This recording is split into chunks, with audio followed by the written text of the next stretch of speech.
Just give me a second, please.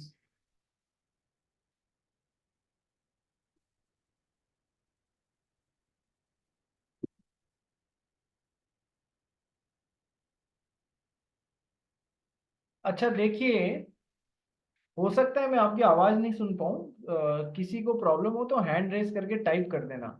चलिए, तो next क्या है कि सर फर्म किसको बोलते हैं अपन?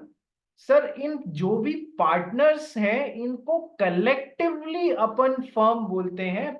ये चारों को एक साथ क्या बोलेंगे? सर ये पार्टनरशिप फर्म है। ओके। अच्छा मुझे एक बात बताओ सर, ऐसा क्यों सर? ऐसा इसलिए, मुझे एक बात बताना। कंपनी जिस दिन, मान लो इन 5-7 लोगों ने मिलके कंपनी बनाई है, जिस दिन ये कंपनी रजिस्टर हो जाती है, जिस दिन ये कंपनी रजिस्टर हो जाती है, उस दिन सर कंपनी अलग पर्सन और ये लोग अलग पर्सन, तो कंपनी तो is a separate person, number one. Sir LLP की बात करें, सेम कंसेप्ट जो कंपनी का है, जिस दिन ये पार्टनर्स आए, एलएलपी को इन्होंने रजिस्टर करा दिया, जिस दिन ये पार्टनर्स आए एलएलपी को इन्होंने रजिस्टर करा दिया, उस दिन से एलएलपी सेपरेट पर्सन और ये लोग सेपरेट पर्सन।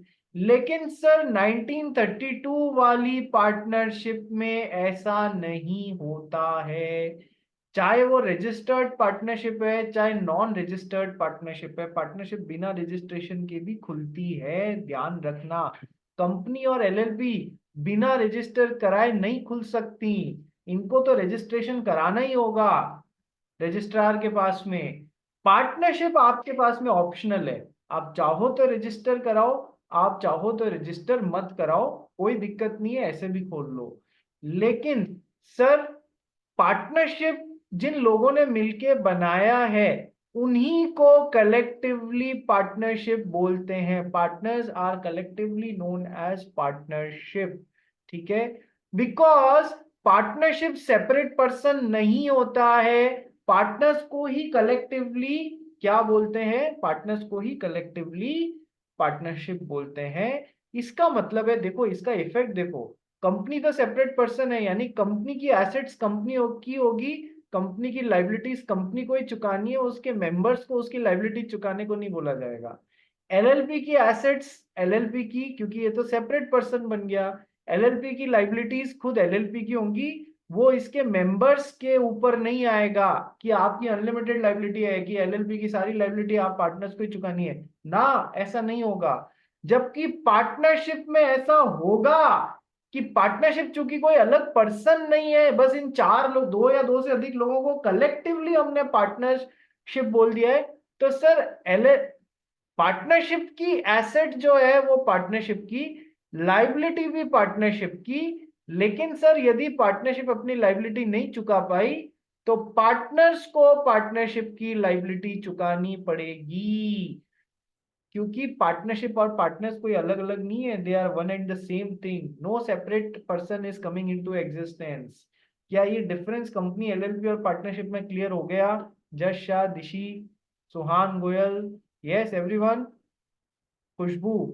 आंसर बहुत छोटे छोटे लिखे हैं, बहुत ही छोटे, इतने छोटे तो कोई भी एक्सपेक्ट नहीं कर सकता कि चलो कोई बात नहीं। ठीक है, आ जाइए आगे बढ़ते हैं। तो sir firm, persons who have entered into partnership with one another itself are called, collectively called the firm. There is no separate entity coming into existence. Next पढ़ भाई, firm का नाम। Firm name. The name under which their business is carried on is called the firm name. Firm, partnership firm का नाम क्या होगा? Firm का नाम क्या, कि सर जिस नाम के अंडर वो अपना बिजनेस कैरी ऑन कर रहे हैं is called the firm name, that's it. Act of the firm. Section 2A. Act of the firm means any act or omission by all the partners or by any partners or agent of the firm which gives rise to a to right enforceable by or against the firm. ध्यान रखना, ध्यान से सुनना, firm के द्वारा किया गया काम किसको मानना है? Act of the firm means any act एक बार ओमिशन को छोड़ दो, एनी एक्ट, ये छोटा ए है, एनी एक्ट यानी कोई भी काम which is done by all the partners, जो सारे पार्टनर्स ने मिलके पार्टनरशिप में किया है, तो वो फर्म का एक्ट कहलाएगा या नहीं, इस फर्म के द्वारा किया गया काम कहलाएगा या नहीं। हाँ सर, देखो वैरायटी देखो कैसे कैसे एक्ट ऑफ द फर्म होता है। पहली बात, ऑल द पार्टनर्स ने मिलके कोई काम किया है तो वो फर्म के द्वारा किया गया काम माना जाएगा। या फिर सेकंड, ऑल द पार्टनर्स और बाय एनी पार्टनर, सर एक अकेले पार्टनर ने भी वो काम किया है फर्म के लिए तो वो फर्म का काम माना जाएगा। क्यों, अभी बताया था ना, पार्टनरशिप में क्या होती है, म्यूचुअल एजेंसी रिलेशनशिप होता है।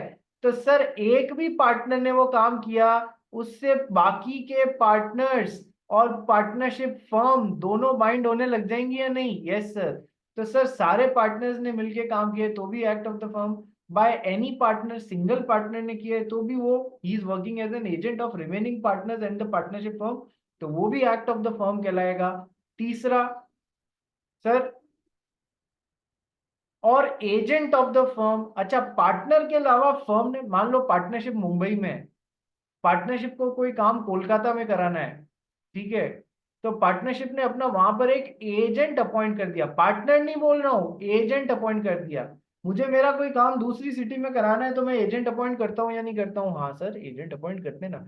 तो सर इस एजेंट के द्वारा भी किया गया काम पार्टनरशिप को ही तो रिप्रेजेंट करते हुए है, तो वो फर्म का काम ही तो माना जाएगा, कि फर्म ने उसको अथॉरिटी दी ना, तुम मेरे बिहाफ पे थर्ड पार्टी के साथ में कॉन्ट्रैक्ट बना लो, I will be bound by it. तो सर एजेंट ने जो भी काम किया है पार्टनरशिप के बिहाफ पे, that will be considered as an act of the firm. चौथा, तीसरे में मेरे हिसाब से किसी को कोई प्रॉब्लम नहीं होनी चाहिए। तो act of the firm means any act by all the partners और बाय एनी पार्टनर और agent of the firm which gives rise to a right enforceable by the firm or against the firm। Sir ये कोई भी काम करके आए हैं जिससे, मान लो मिस्टर एक्स के साथ करके आए हैं ये सारे काम, चाहे ये नीचे एजेंट मिस्टर एक्स के साथ, तो सर या तो उससे फर्म को मिस्टर एक्स के खिलाफ राइट मिल जाएगा या मिस्टर एक्स को फर्म के खिलाफ राइट मिल जाएगा। कैसे, फॉर एग्जाम्पल मान लो सर ये पार्टनरशिप फर्म है, या तो सारे पार्टनर्स या अकेला पार्टनर या एजेंट ने मिस्टर एक्स के साथ में एक एग्रीमेंट बनाया है।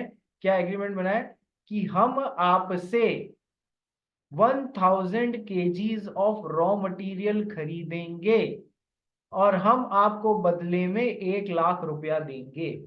तो सर फर्म को राइट मिल रहा है, क्या राइट मिल रहा है, 1000 kilo raw material mister x से लेने का राइट मिल रहा है अंडर द कॉन्ट्रैक्ट। और फर्म की ड्यूटी क्या बन रही है, जो कि मिस्टर एक्स का राइट बन रहा है, कि सर 1 लाख रुपए फर्म को मिस्टर एक्स को चुकाने हैं।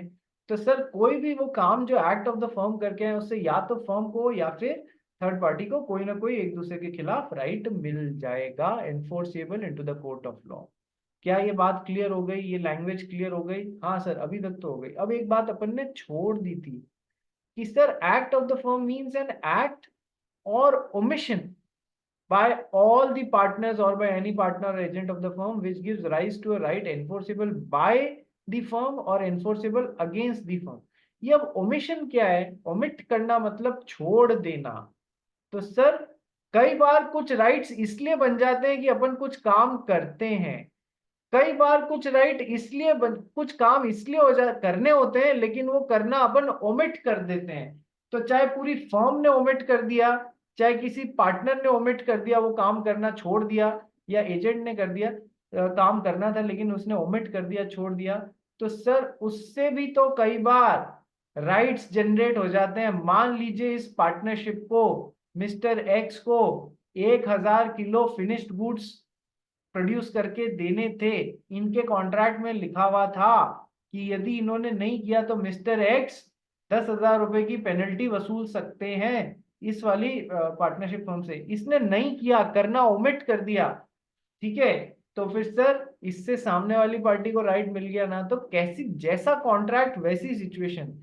तो ये जो ओमिट किया गया है, चाहे एक पार्टनर को करना था या पूरी फर्म को करना था, एजेंट को करना था, और उसने नहीं किया, ओमिट कर दिया, उससे भी किसी पार्टी को या तो राइट मिल जाए या फर्म को राइट मिल जाए, तो सर वो पूरी फर्म का एक्ट कहलाएगा। मेन बात ये, चाहे अकेला जना करे, चाहे एजेंट करे, चाहे अकेला पार्टनर करे, चाहे सब जने सारे पार्टनर्स मिलके करे, वो एक्ट ऑफ द फर्म कहलाएगा।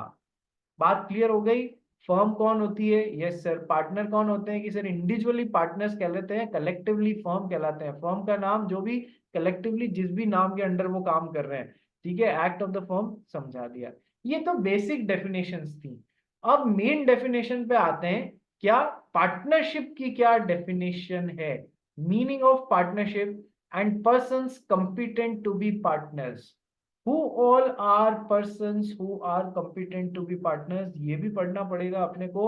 और पार्टनरशिप का मतलब क्या होता है वो भी पढ़ते हैं। पढ़ भाई, डेफिनेशन पढ़ पार्टनरशिप की, सेक्शन 4 क्या बोलता है? Definition Section 4. Partnership is in the relation between persons who have agreed to share the profits of a business carried on by all or any of them acting for all. So what is a partnership? Partnership is the relation between, सबसे पहली बात, persons। आप मुझे ये बताओ, दर्शित अग्रवाल एक person है या नहीं? हाँ सर पर्सन है। राम पर्सन है, श्याम पर्सन है या नहीं है? यस सर, राम भी पर्सन है, श्याम भी पर्सन है। क्या कंपनी एक पर्सन है into the eyes of law? Is it a person? क्या पढ़ाया था कंपनीज एक्ट में? Yes sir. ये सब तो नेचुरल पर्सन है, बायोलॉजिकली जिनका जन्म हुआ है। ये सब क्या है? आर्टिफिशियल पर्सन्स हैं। ये भी पर्सन, अभी बताया ना, जैसे ही कंपनी बनती है वो अपने बनाने वालों से अलग एक सेपरेट पर्सन हो जाती है, तो ये आर्टिफिशियल पर्सन है। Yes sir. क्या एलएलबी भी एक तरीके का आर्टिफिशियल पर्सन है? यस सर, एलएलबी भी एक तरीके का आर्टिफिशियल पर्सन है। तो सर, क्या राम श्याम, ऐसी पार्टनरशिप जिसमें राम हो श्याम हो, ये पॉसिबल है? हाँ सर। क्या ऐसी पार्टनरशिप पॉसिबल है जिसमें कंपनी 1 और कंपनी 2 ने मिलके एक 1932 वाली पार्टनरशिप बनाई? हाँ सर, ऐसी पार्टनरशिप भी पॉसिबल है। तो partnership is the relationship between person, word का मतलब समझ में आ गया?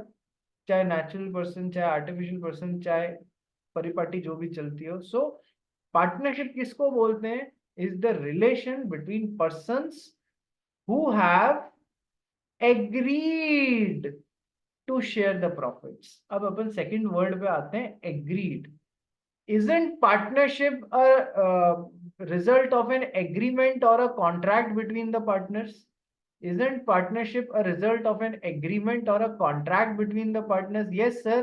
दो या दो से अधिक लोगों को मिलके साथ में आके और एक पार्टनरशिप बनानी पड़ेगी, एग्रीमेंट करके या कॉन्ट्रैक्ट करके, तब वो पार्टनरशिप। तो सर ये एग्रीड वर्ड से आ रहा है, partnership is the result of an agreement और अ कॉन्ट्रैक्ट। यस और नो, समझ में आया?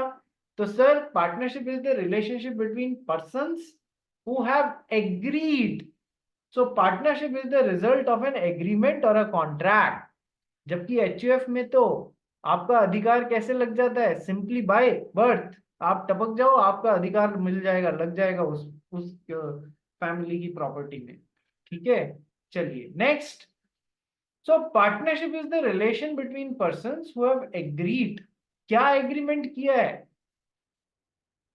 To share the profits of a business. Sir partnership हमेशा बिजनेस मोटिव से होती है, चैरिटेबल एक्टिविटी पार्टनरशिप में नहीं चलती। समझ में आया कहां से आ रहा है? इसकी डेफिनेशन में से आ रहा है। सर बिजनेस के लिए ही पार्टनरशिप बनेगी, कभी भी चैरिटेबल ऑब्जेक्टिव के लिए नहीं बनेगी। अच्छा, तो ये तो हो गया।